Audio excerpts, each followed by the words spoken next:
When you think of rivalries, you think Lakers versus the Celtics, Duke versus UNC, Team Edward and Team Jacob, the Rebels versus the Empire, and then Xbox and PlayStation. Like all great rivalries, you can either be on one side or the other. You have to pick one. But what if I told you the choice wasn't easy?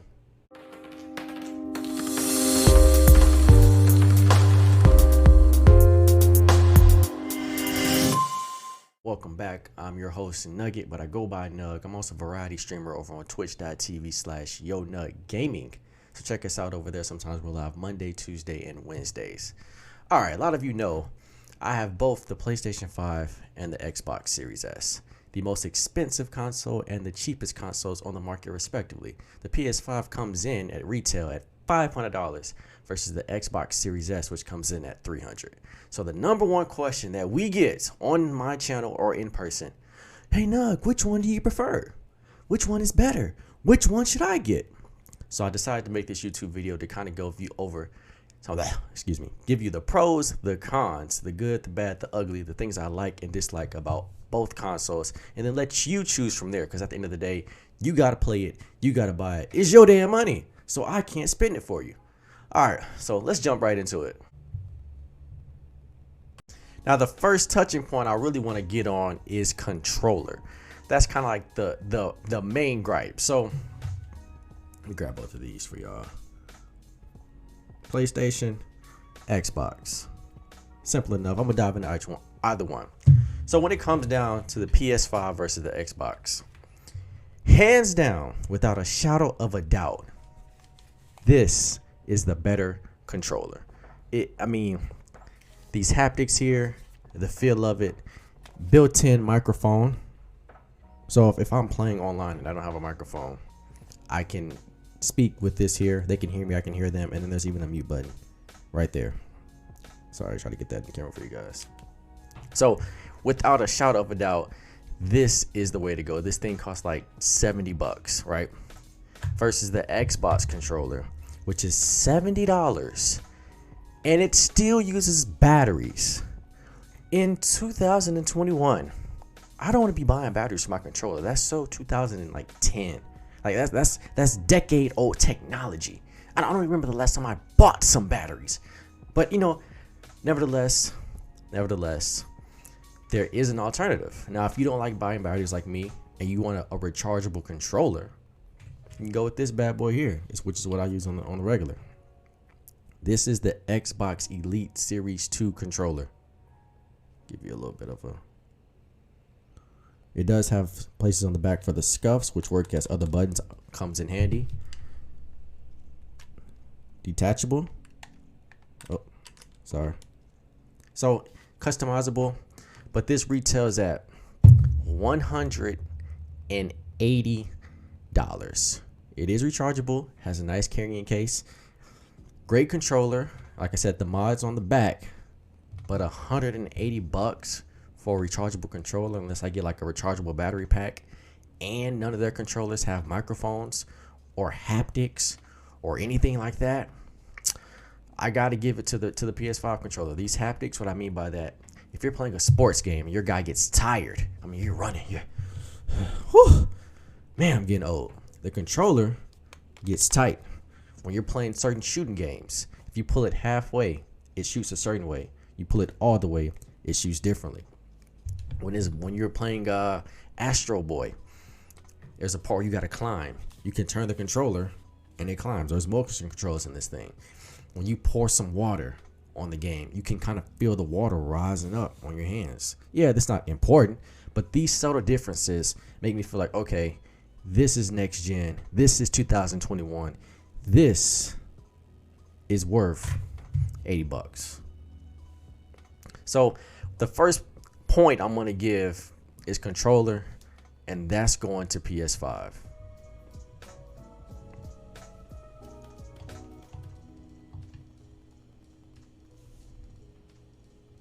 All right, so the next major point that I want to dive into is the Xbox Game Pass. I'm sure you've heard of it or you use it. If you haven't, you're under a rock or you just aren't a gamer, which is fine. But it is Xbox's subscription service, which runs about, I think, $8 to $15 a month, somewhere in there, something inexpensive. But it is the best deal in all of gaming. I have had this Xbox now for, I think, 6 months, and I have not purchased a single game. I download everything through the Game Pass, and if you do not believe me, let's take a closer look to it. Stay with me. Stay tuned here.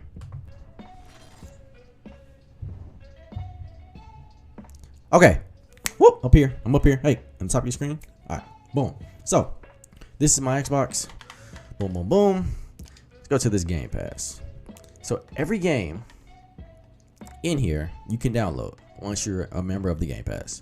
I mean, they have everything is by genre. I don't want to go too deep into it, but the main thing I want to touch on, there's one section in particular that just amazes me every time. That's the coming soon section, this section here. So all of these are games that you can download now, and when they release, you will have it on day one. The most notable you probably have heard of are Forza and Halo Infinite. Halo is an amazing game. It comes out December 8th, as you can see on the screen. I can pre-install it now and play Halo on day one without paying a single dollar. Other games that I've downloaded with this pass have included MLB The Show. I've gotten that. I mean, I've gotten an amazing amount of games on day one. What was it? I forgot the name of some of the stuff I got. Outriders was day one. Psychonauts just came out 2 days ago. It's on here day one. You just saw Forza. I mean, this Game Pass is by far the most bang for your buck. It is the most bang for your buck. I can give you an example just to prove. I got this Xbox in December, right? We got it in December. The first 3 months of Game Pass were free. Absolutely free. So I got it from December until about March. So we'll say April, May, June, July, August. I paid $15 a month for 5 months. For 5 months. That's a total of $75. Just one game, MLB The Show. One game is 70. This game right here is $75. MLB The Show is 75 or 70 by itself. I've already got my money back. Just by me downloading MLB The Show and playing it with my buddies, I already got my money back. Just that quick. And so the takeaway from this Game Pass is it is an elite deal. They bought some studios. Microsoft has really done some things with Game Pass. I mean, you can even play Game Pass on your mobile device or your tablet.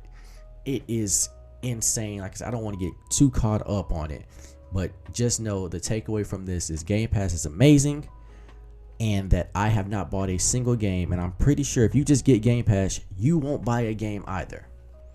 You will not buy a game either.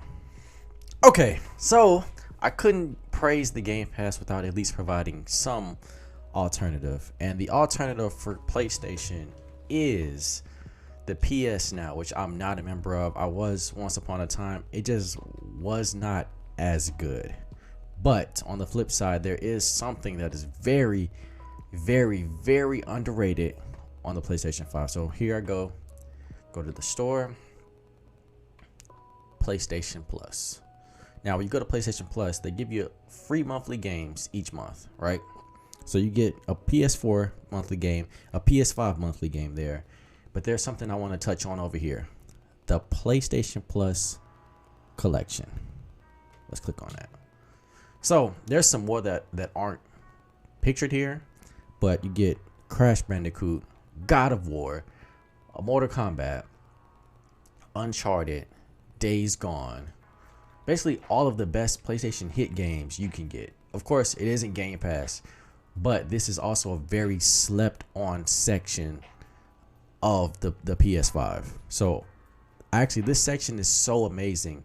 There were people who were getting PlayStation 5s and they were doing glitches to actually sell this collection to PS4 owners because they have some great games in here. I think there's a couple more that, like I said, they might have adjusted it since I first got it because people were selling this collection. They were getting, like, if I had this, they were doing this glitch to take all of these games I have here and give them to like, you know, other people to make money, because they had Horizon Zero Dawn. I mean, there's a bunch of them. Like I said, it's not Game Pass, but it still is a big deal.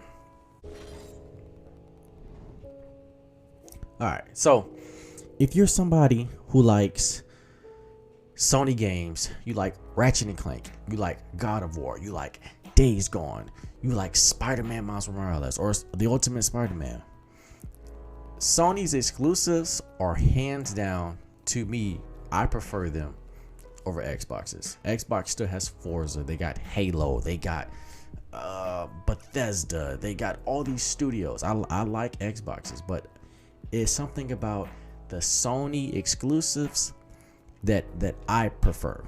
That I prefer. So that's just my humble opinion. Like I said, everyone's entitled to their own opinion. My opinion is that I like Sony's AAA titles. I like what they've released thus far.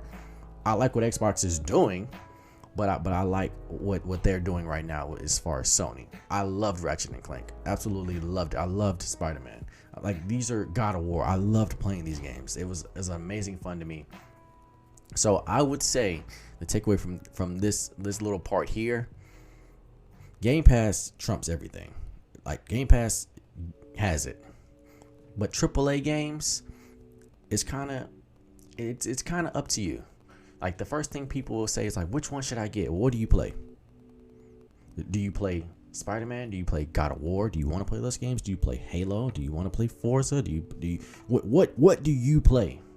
If they tell me something like, well, I just play Fortnite and Call of Duty and well, in Mad, like, if you're playing games that are on both consoles with crossplay, it doesn't matter. That's my other thing. If you play Fortnite and Call of Duty Warzone, great. But whatever console you get does not matter. So essentially, you could get either console. So that's something to take in consideration. The two deciding factors so far for me, what you should be thinking about in your head: what games do I play? Which controller do I like? How much do I want to spend? That can kind of get you thinking into the right direction. That will put you what you need to where you need to be. Next major point that a lot of people like to make is the storage capacity. The storage capacity on both consoles. So PlayStation 5 has 1 terabyte of storage. The Xbox Series S has 500 gigabytes. Now, before you be like, well, no, that's why the PS5 is 500 and the Xbox is 300. Well, yeah, agreed. But let's think about it like this. With the PlayStation 5, you don't get that full terabyte. Huh? Yeah, you don't get that full terabyte. You get 667 gigabytes. So almost half of what they advertise, because you have to have something called system storage. You have to have, a portion of the storage. If I'm saying it correctly, a portion of the storage goes to making sure the system runs properly. That's a portion of the storage right there. So you get half of what they initially boast. Now on the Xbox, it boasts 500 gigabytes. You might get, I think, 300, which is still, not a lot. But let me grab this right here. This is the 1 terabyte extension that they have for the Xbox Series S. It's $200. Well, Nug, if I pay $300 for the Xbox and $200 for this here, I'm already at $500. I could have just got the Series X or the PS5. Wrong.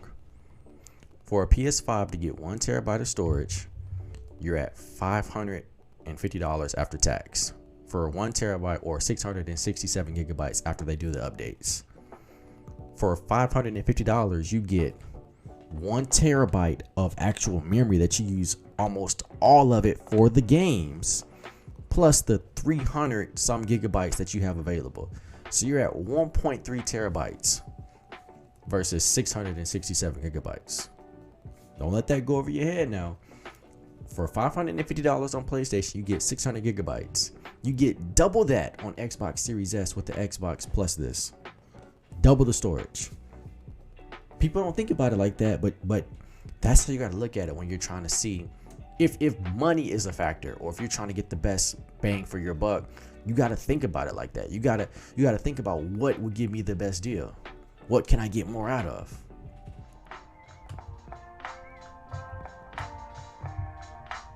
So my last point that I want to make before we conclude would be graphics. Now, without going too deep into it, and I know there's a lot, they say it's a weaker console, and they say that the PS5 is stronger, which it is. But the main thing you need to know about graphics, PlayStation 5 runs 4K, Xbox Series S runs 1440p upscaled. Does it matter? Well, 4K is better. Well, yeah, but what kind of TV do you have? Do you have a monitor? Are you on an HD TV? Do you have a 4K TV? Well, I have a 4K TV. Okay, what type of 4K TV? There's different levels of 4K. You can get a Roku TV that says 4K on the box, but you can also get a Samsung or a Sony that says 4K, and it's going to be a completely different thing. If you don't believe me, go to Best Buy. You go over to that Sony section and look at their TVs with the PS5s on display, and then go look at the TCLs at Walmart or the Rokus. I'm not bashing anybody who has those TVs, but just know that there's different levels of 4K, and a lot of people have a TV to where you really can't tell the difference. Like for me, my monitor is a gaming monitor, which only scales 1440 anyway, because I want a higher refresh rate. So I'd rather have more frames than to have, a 4K monitor at only 60 frames or 30 frames. I don't want that. I want 120, 140, 160 frames. So for me, I can't tell the difference either way. They both look good. So that's just something to think about. That would be the biggest thing, 4K versus 1440. But a lot of people who don't really care about 4K, you might want to go with the Xbox. If you care more about, graphics, go with the PS5. This is, again, PS5 versus Xbox Series S. But I mean, that's pretty much it, guys. I would say, to conclude, the main things that you should decide when you're picking consoles, or at least out of the PS5 or the Xbox Series S: price, the most expensive versus the cheaper. Which one is the most bang for your buck? The most bang for your buck is going to be the Series S.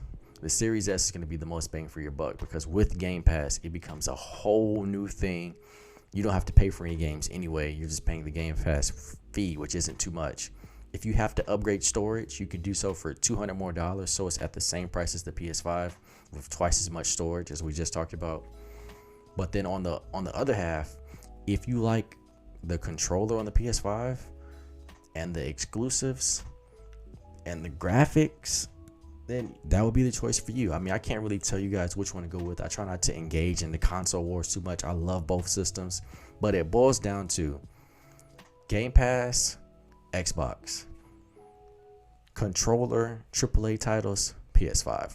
Do you want the titles, the exclusives over here, or do you want the Game Pass over here? But all in all, I would say the most bang for your bucks is the Series S, but the PS5 is still an excellent console. You really can't go wrong with either one of these.